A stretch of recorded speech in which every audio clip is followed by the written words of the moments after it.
Hello दोस्तों, एक बार फिर से सभी का स्वागत है साइंस स्टडी पर। आज फिर मैं लेके आया हूँ चाइल्ड डेवलपमेंट का अगला प्रैक्टिस सेट। ये दोस्तों चाइल्ड डेवलपमेंट का 8वां प्रैक्टिस सेट है। आप पिछले सभी प्रैक्टिस सेट देखने के लिए डिस्क्रिप्शन में लिंक दे दी गई है, तो वहाँ जाके आप देख सकते हैं।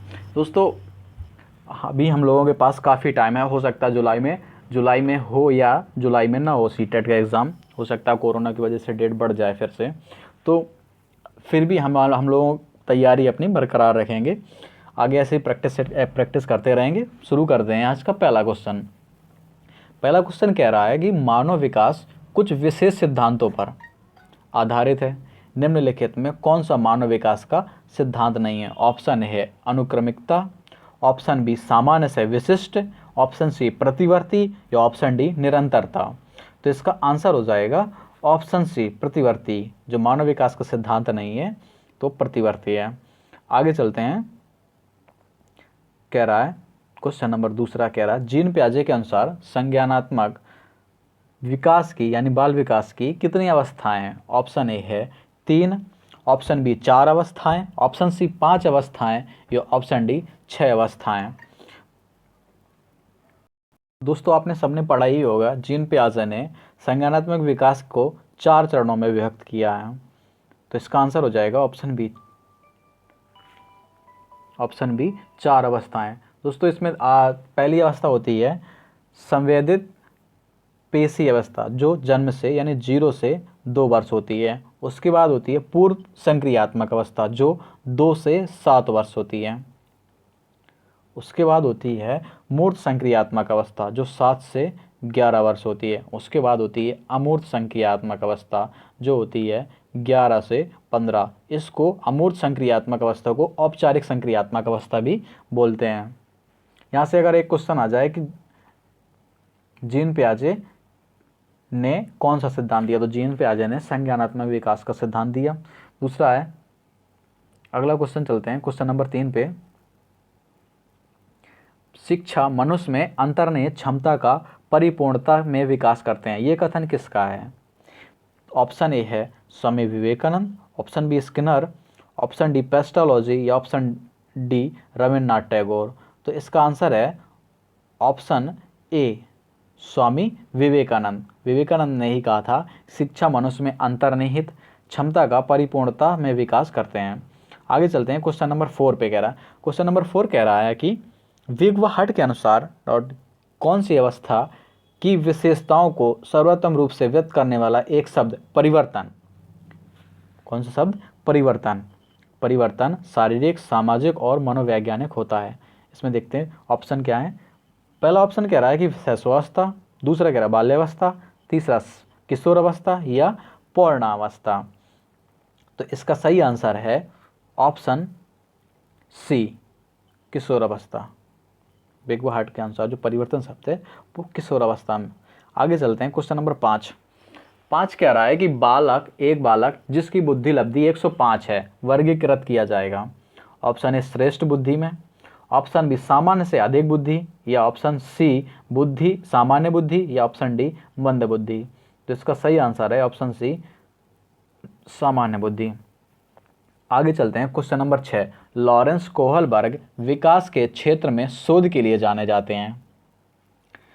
ऑप्शन ए मतलब किस शोध के लिए जाने जाते हैं कोहलबर्ग? संज्ञानात्मक विकास के लिए, ऑप्शन बी शारीरिक विकास के लिए, ऑप्शन सी नैतिक विकास के लिए या ऑप्शन डी गामक विकास के लिए।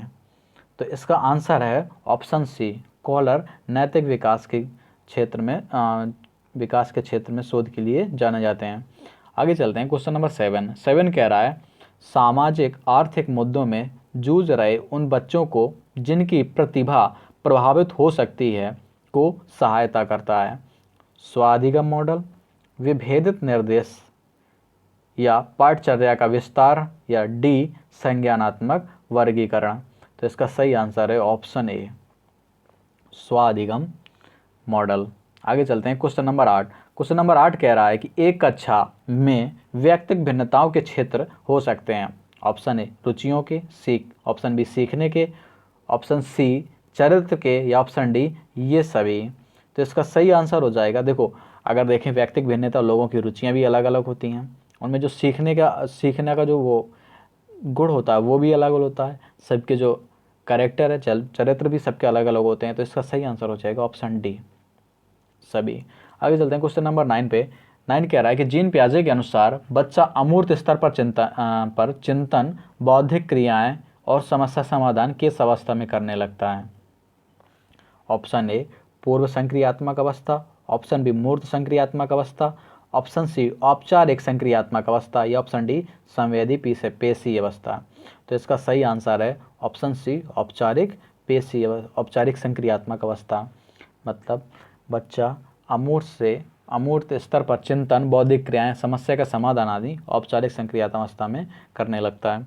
आगे चलते हैं क्वेश्चन नंबर 10। कौन सा सीखना स्थायी होता है। ऑप्शन ए रटकर सीखना, ऑप्शन बी समझकर सीखना, ऑप्शन सी सुनकर सीखना या ऑप्शन डी देखकर सीखना। तो ये बहुत ही इजी क्वेश्चन है, लगभग सबको पता होगा। इसका आंसर हो जाएगा ऑप्शन बी समझकर सीखना सबसे स्थायी होता है। इसीलिए लोग कहते हैं कि ज़्यादा रटने पे ज़्यादा जोर नहीं देना चाहिए, बच्चों को सिखाने के प्रयास में समझने का प्रयास करना चाहिए। आगे चलते हैं क्वेश्चन नंबर 11 कह रहा है कि औपचारिक संक्रियात्मक अवस्था है। ये क्वेश्चन देखो पीछे बताया था कि औपचारिक संक्रियात्मक अवस्था किसको बोलते हैं, औपचारिक संक्रियात्मक अवस्था। फिर भी चलो देखते हैं। आगे कह रहा है, पहला ऑप्शन कह रहा है कि जन्म से 24 माह तक, ऑप्शन बी कह रहा है 2 से 7 वर्ष तक, ऑप्शन सी कह रहा है 7 से 11 वर्ष तक, ऑप्शन डी है 11 वर्ष के बाद। तो इसका सही आंसर हो जाएगा 11 वर्ष के बाद, औपचारिक संक्रियात्मक अवस्था को 11 वर्ष के बाद माना। आगे चलते हैं क्वेश्चन नंबर 12 पर। 12 कह रहा है कि प्रत्यक्षात्मक व संवेगिक गीतक गामक दक्षता परीक्षण हेतु आरंभ में किसने विधि का निर्माण किया। ऑप्शन ए है मॉन्टेसरी ने, ऑप्शन बी मारिया ने, ऑप्शन सी इंडवर्ड ने या ऑप्शन डी बेनेट ने। तो इसका सही आंसर है ऑप्शन ए मारिया ने। आगे चलते हैं क्वेश्चन नंबर 13 कह रहा है कि भाषा अवबोधन से संबद्ध विकास है। ऑप्शन ए पठन वैकल्प यानी डिसलेक्सिया, ऑप्शन बी वाक संबंध रोग यानी एस्पीसिया, ऑप्शन सी भाषाघात यानी एफेसिया, ऑप्शन डी चालाघात यानी एप्रोक्सिया। तो इसका सही आंसर है यानी भाषा अवबोधन, सही आंसर भाषाघात एफेसिया। तो इसका आंसर हो जाएगा ऑप्शन सी एफेसिया। आगे चलते हैं क्वेश्चन नंबर 14। हॉर्नी के अनुसार मौलिक दुश्चिंता के संप्रत्यय का विकास होता है। ऑप्शन ए बाल्यावस्था में, ऑप्शन बी किशोरावस्था में, ऑप्शन सी वयस्क अवस्था में या ऑप्शन डी वृद्धावस्था में। तो इसका सही आंसर है ऑप्शन ए बाल्यावस्था। हॉर्नी के अनुसार मौलिक दुश्चिंता बाल्यावस्था में होती है। आगे चलते हैं क्वेश्चन नंबर 15 पे। बालक विकास का जीन पियाजे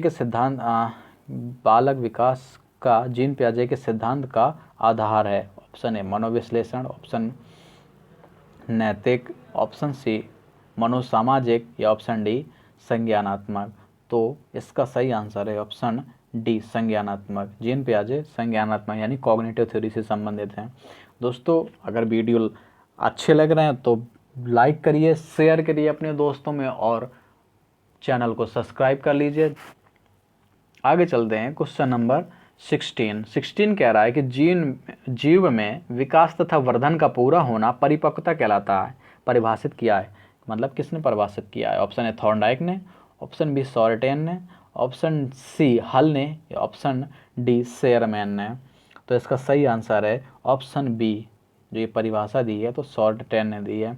आगे चलते हैं क्वेश्चन नंबर 17 ने बालक के प्राकृतिक विकास पर प्रभाव दिया। ऑप्शन ए मॉन्टेसरी ने, ऑप्शन बी सेगुइन ने, ऑप्शन सी बर्क ने या ऑप्शन डी बेनेट ने। तो इसका सही आंसर है ऑप्शन ए मॉन्टेसरी ने प्राकृतिक विकास पर प्रभाव दिया था। आगे चलते हैं क्वेश्चन नंबर 18 कह रहा है कि माता की आवाज़ का नवजात के व्यवहार पर प्रभाव का प्रयोग किसने किया। फिर 2 बार टाइप हो गया, तो एक होगा ऑप्शन ए टर्मन ने, ऑप्शन बी मॉन्टेसरी ने, ऑप्शन सी सेगुइन ने या ऑप्शन डी वर्क ने। तो इसका सही आंसर है ऑप्शन ए टर्मन ने नवजात के व्यवहार पर प्रयोग किया था। आगे चलते हैं क्वेश्चन नंबर 19 कह रहा है कि जीन पियाजे यानी पियाजे के अनुसार 4 से 8 माह में कौन सा संज्ञानात्मक विकास होता है? ऑप्शन ए हाथ मुंह संबंधन, ऑप्शन बी आँख हाथ संबंधन, ऑप्शन सी प्रतिवर्ती क्रिया शुरू होना या बोलना शुरू करना।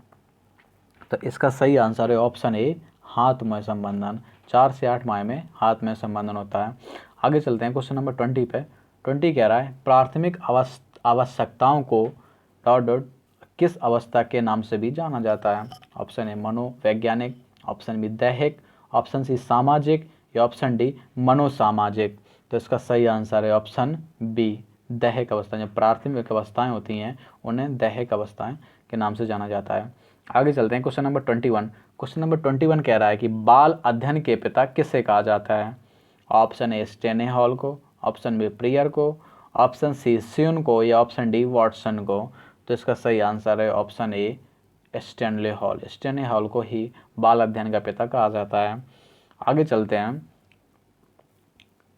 Question number 22।